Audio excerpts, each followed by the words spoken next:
প্রিয় দেশবাসী, দেশের একটা ক্রান্তি লগ্নে শোকাবহ অবস্থায় আপনাদের সামনে এসেছি। আপনাদেরকে বলতে চাচ্ছি, আজকে জানাতে চাচ্ছি, ভেবেছিলাম জানাবো না, কিন্তু এখন জানাতে বাধ্য হচ্ছি। কারণ আপনারা জানেন, আপনাদেরকে বলতেছি, আজকে সকালবেলা মাহবুব যারা এমপি আমাদেরকে ফোন করে আমাদেরকে বলেন, মাননীয় প্রধানমন্ত্রী আপনাদের সাথে দেখা করতে চাই, গণভবন আসুন, আমাদের সাথে আলোচনা করুন, আপনাদের পরিবার সহ আসুন, বাবা মা সহ আসুন। আমরা প্রত্যাখ্যান করেছিলাম, বলেছি ওনার হাতে আমাদের ভাইদের রক্ত লেগে আছে, ওনাকে বলুন সেই হাত পরিষ্কার করতে, তারপর কেবল আমরা আসবো, তারপর আমরা তার সাথে কথা বলবো কিনা ভেবে দেখবো। স্পষ্ট বার্তা, বারবার ছাত্রদেরকে হত্যা করবে, নাগরিকদেরকে হত্যা করবে, বারবার এই দেশের মানুষকে হত্যা করবে, আবার সেই ক্ষমতায় বসবে, আমার ট্যাক্সের টাকায় গাড়িতে চলবে, যাদের ট্যাক্সের টাকায় উনি গাড়িতে চলেন, সেই ট্যাক্সের টাকায় যে ট্যাক্স, সেই নাগরিকদেরকে হত্যা করবেন বারবার, এবং ক্ষমতায় বেশি ওনাদের মতো করে আবার হাস্যরস সৃষ্টি করবেন, নাটকবাজি করবেন। এটা আর চলতে দেয়া যাচ্ছে না, এটা আর চলতে দেয়া যাবে না। আপনাদেরকে বলতেছি, এটা আর চলতে দেয়া যাবে না। প্রত্যেকে নিজ নিজ অবস্থান থেকে নেমে আসবেন, প্রতিটা ঘর মহল্লা, প্রতিটা পাড়া, প্রত্যেকটা মানুষ আপনারা রাস্তায় নামবেন। কালকে সারা দেশে বিক্ষোভ মিছিল অনুষ্ঠিত হবে হত্যাকাণ্ডের বিরুদ্ধে, এবং পরশুদিন থেকে সর্বাত্মক অসহযোগ আন্দোলন চলবে। কোন ধরনের সহযোগিতা করা হবে না। প্রত্যেকটা দল, প্রত্যেকটা মতের মানুষকে বলবো, আপনারা সংগঠিত ভাবে ঘোষণা দিন। প্রতিটা দলকে বলবো, বিএনপি হোক, বাম হোক, ডান হোক, যত দল আছে প্রত্যেকটা দলের প্রতি উদাত্ত আহ্বান। ধর্মভিত্তিক দল হলে ধর্মভিত্তিক দল, ডান দল হলে ডান দল, বাম দল হলে বাম দল, জাতীয় ঐক্যমতে প্রত্যেকে রাস্তায় নেমে আসবেন।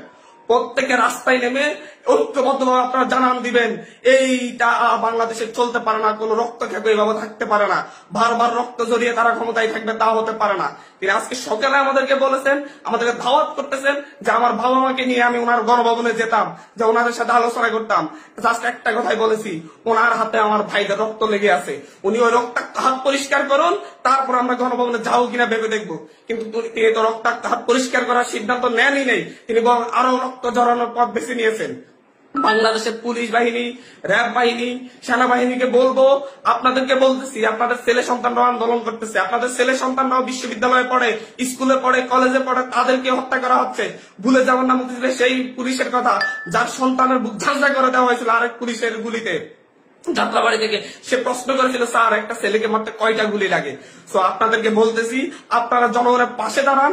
পুলিশ বাহিনীকে বলবো, আর গুলি ছুটবেন না, দয়া করে, আমরা আপনাদেরই সন্তান, আপনাদেরই ভাই, আপনাদেরই অনুজ, আপনারা আর গুলি ছুটবেন না, আপনারা বন্ধ করুন, আপনারা এই সরকারকে অসহযোগিতা করুন।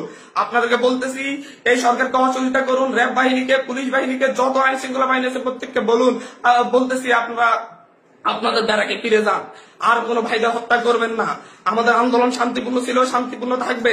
প্রত্যেকটা নাগরিক প্রতিটা জায়গা থেকে তার নিজ নিজ অবস্থান থেকে সর্বোচ্চ সতর্কতা নিয়ে কালকে থেকে রাজপথে থাকবে, যতক্ষণ পর্যন্ত এই রক্ত ঝরানোর স্বাদ না মিটে। প্রয়োজনে আমরা আরো রক্ত দিব, তারপরে আমরা এই ক্যাব চাচ্ছি না। প্রিয় দেশবাসী, আপনাদেরকে বলবো, ঐক্যবদ্ধভাবে রাজপথে নামুন, এবং কালকে বিক্ষোভ মিছিল পালিত হবে। পরশু দিন থেকে আমাদের সর্বাত্মক অসহযোগ আন্দোলন চলবে। ট্যাক্স দেওয়া হবে না,